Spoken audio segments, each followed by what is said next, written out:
ਇੱਕ ਬੰਦਾ ਸੀ, ਉਹਨੂੰ ਨਾ ਸਿਰ ਦਾ ਦਰਦ ਦਾ ਦੌਰਾ ਪੈਂਦਾ ਸੀ ਤੇ ਹਰ 8ਵੇਂ ਦਿਨ ਪੈਂਦਾ ਸੀ, ਬਹੁਤ ਦਰਦ ਦਿਨ 3 ਵਜੇ। ਉਹਦੇ ਕੋਲ ਇੱਕ ਦਿਨ ਅਸੀਂ ਗਏ, ਜਾ ਕੇ ਦੇਖਿਆ ਤੇ ਉਹਦੇ ਟੇਬਲ ਦੇ ਅੱਗੇ ਦਵਾਈਆਂ ਪਈਆਂ, ਸ਼ੀਸ਼ੀਆਂ ਵਗੈਰਾ ਹਰ ਚੀਜ਼ ਤਿਆਰ ਕਰਕੇ ਰੱਖੀ ਆ ਤੇ ਉਹ ਬੜਾ ਪਰੇਸ਼ਾਨ ਬੈਠਾ। ਉਹਨੂੰ ਪੁੱਛਿਆ ਕਿਉਂ? ਕਹਿੰਦਾ ਬਸ 3 ਵੱਜਣ ਵਾਲੇ। ਕਹਿੰਦਾ ਮੈਂ ਇੰਤਜ਼ਾਰ 'ਚ ਬੈਠਾ ਕਿ ਮੈਨੂੰ ਹੁਣ ਦੌਰਾ ਪੈਣਾ। ਕਹਿੰਦਾ ਤੇ ਇਹ ਬੁੱਧਵਾਰ ਦਿਨ ਪੈਂਦਾ। ਕਹਿੰਦਾ ਠੀਕ 3 ਵਜੇ ਮੈਨੂੰ ਦਰਦ ਸ਼ੁਰੂ ਹੁੰਦੀ ਆ, ਜਦੋਂ ਦਰਦ ਸ਼ੁਰੂ ਹੋ ਜਾਂਦੀ ਫਿਰ ਮੈਂ ਦਵਾਈਆਂ ਖਾਣੀਆਂ ਸ਼ੁਰੂ ਕਰ ਦਿੰਦਾ। ਅਸੀਂ ਬੜੇ ਪਰੇਸ਼ਾਨ ਹੋਏ ਵੀ ਯਾਰ ਇਹ ਤੈਨੂੰ ਕਦੋਂ ਕਦਾ? ਕਹਿੰਦਾ ਬੜੇ ਚਿਰ ਦਾ ਮੁੱਤਾਂ ਹੋ ਗਈਆਂ। ਕਹਿੰਦਾ ਵੈਸੇ ਇਹ ਦਰਦ ਮੈਨੂੰ ਜਾਨ ਨਹੀਂ ਛੱਡਦੀ ਪਈ। ਕਹਿੰਦਾ ਇੰਨਾ ਇਹਦਾ ਇੰਤਜ਼ਾਰ ਕਰਨਾ ਪੈਂਦਾ ਹਰ 8ਵੇਂ ਦਿਨ। 8ਵੇਂ ਦਿਨ ਮੈਨੂੰ ਦੌਰਾ ਪੈਣਾ। ਕਹਿੰਦਾ ਅਸੀਂ ਕਿਹੜੀਆਂ ਕਿਹੜੀਆਂ ਦਵਾਈਆਂ ਖਾਧੀਆਂ? ਉਹ ਦਵਾਈਆਂ ਚੈੱਕ ਕੀਤੀਆਂ, ਅੰਗਰੇਜ਼ੀ ਦੀਆਂ ਦਵਾਈਆਂ ਸੀਗੀਆਂ ਕੋਈ, ਉਹ ਨਾ ਥੋੜਾ ਬਹੁਤਾ ਆਰਾਮ ਆ ਜਾਂਦਾ ਸੀ ਉਹਨੂੰ। ਸਾਡੇ ਕੋਲ ਇੱਕ ਹੋਮਿਓਪੈਥਿਕ ਦਵਾਈ ਸੀ ਇਤਫਾਕ ਨਾਲ, ਜੇਬੇ ਸੀ, ਉਹ ਸਿਰ ਦਰਦ ਦੀ ਅੱਧੇ ਸਿਰ ਦੀ ਦਵਾਈ ਸੀ, ਉਹ ਦਰਦ ਸ਼ਕੀਕਾ ਹੁੰਦਾ ਸੀ ਉਹਨੂੰ। ਅਸੀਂ ਉਹ ਦਵਾਈ ਉਹਨੂੰ ਦੇ ਥੋੜ੍ਹੀ ਜਿਹੀ ਨਾ ਪਾ ਕੇ, ਮਿੱਠੀਆਂ ਗੋਲੀਆਂ ਹੁੰਦੀਆਂ, ਉਹਨੂੰ ਦਿੱਤੀਆਂ ਵੀ ਲੈ ਆ ਮੂੰਹ 'ਚ ਪਾ ਲਾ। ਜਦੋਂ ਉਹਨੇ ਮਿੱਠੀਆਂ ਗੋਲੀਆਂ ਮੂੰਹ 'ਚ ਪਾ ਲਈਆਂ, ਉਹਦੇ ਦੇਖਿਆ 3 ਵੱਜ ਗਏ, ਦਰਦ ਨਾ ਸ਼ੁਰੂ ਹੋਈ। 3:30 ਹੋ ਗਏ, ਨਹੀਂ ਸ਼ੁਰੂ ਹੋਈ।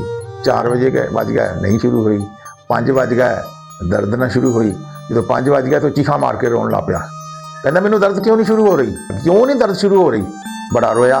ਕਹਿੰਦਾ ਯਾਰ ਤੈਨੂੰ ਦਵਾਈ ਦਿੱਤੀ ਆ, ਇਹ ਠੀਕ ਹੋ ਗਿਆ ਦਰਦ। ਕਹਿੰਦਾ ਯਾਰ ਕਮਾਲ ਆ, ਠੀਕ ਹੋ ਗਿਆ। ਕਿਉਂ ਠੀਕ ਹੋ ਗਿਆ? ਕਹਿੰਦਾ ਉਹ ਤੇ ਅਸੀਂ ਵਾਪਸ ਆ ਗਏ, ਉਹ ਦਵਾਈ ਲੈ ਕੇ ਤੇ ਸ਼ਹਿਰ ਚਲਾ ਗਿਆ।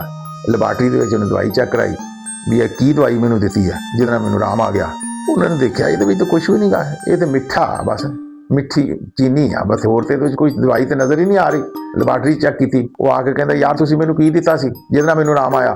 ਕਹਿੰਦੇ ਦਵਾਈ ਦਿੱਤੀ ਸੀ। ਕਹਿੰਦਾ ਇਹਦੇ ਵਿੱਚ ਤਾਂ ਕੋਈ ਦਵਾਈ ਸ਼ਵਾਈ ਨਹੀਂ। ਕਹਿੰਦਾ ਆ ਚੱਕ ਲਓ ਦਵਾਈ, ਮੈਨੂੰ ਨਹੀਂ ਦਵਾਈ ਚਾਹੀਦੀ। ਕਹਿੰਦਾ ਬੜਾ ਸੋਹਣਾ, ਕਹਿੰਦਾ 8 ਦਿਨ ਮੇਰਾ ਇੰਤਜ਼ਾਰ ਹੁੰਦਾ ਸੀ ਸਿਰ ਦੁਖਣ ਦਾ, ਉਹ ਬੜਾ ਸੋਹਣਾ ਹਟਾਤਾ ਤੁਸੀਂ ਐਡੇ ਵਕਤਾਂ ਦੇ ਨਾਲ। ਕਹਿੰਦਾ ਉਹ ਟਾਈਮ ਗੁਜ਼ਾਰੀਦਾ ਸੀ ਬੜੇ ਮੁਸੀਬਤ ਨਾਲ, ਐਨ ਮਜ਼ਾ ਹੁੰਦਾ ਸੀ ਵੀ ਲਓ ਜੀ 3 ਵਜਣੇ ਤੇ 3 ਵਜੇ ਦਰਦ ਸ਼ੁਰੂ ਹੋਣੀ। ਕਹਿੰਦਾ ਹੈ ਉਹ ਸਾਰਾ ਸਿਲਸਿਲਾ ਹੀ ਖਰਾਬ ਕਰਾਤਾ। ਕਹਿੰਦਾ ਤੁਸੀਂ, ਉਹਨੂੰ ਐਸਾ ਮੁਹੱਬਤ ਹੋ ਗਈ ਉਸ ਸਿਰ ਦੇ ਦਰਦ ਨਾਲ ਕਿ 3 ਵਜੇ ਉਹਦਾ ਇੰਤਜ਼ਾਰ ਕਰਦਾ ਸੀ। ਤੇ ਉਹ ਕਹਿੰਦਾ ਉਹ ਇੰਤਜ਼ਾਰ ਹੀ ਤੁਸੀਂ ਬੰਦ ਕਰਾਤਾ। ਕਹਿੰਦਾ ਤੇ ਮੈਨੂੰ ਇਹ ਦਵਾਈ ਸ਼ਵਾਈ ਨਹੀਂ ਚਾਹੀਦੀ। ਕਹਿੰਦਾ ਮੈਨੂੰ ਦਰਦ ਹੀ ਚਾਹੀਦਾ। ਕਹਿੰਦਾ ਵੀਡੀਓ ਅੱਛੀ ਲੱਗੇ ਇਹਨੂੰ ਲਾਈਕ ਕਰਨਾ ਔਰ ਚੈਨਲ ਨੂੰ ਸਬਸਕ੍ਰਾਈਬ ਕਰਨਾ।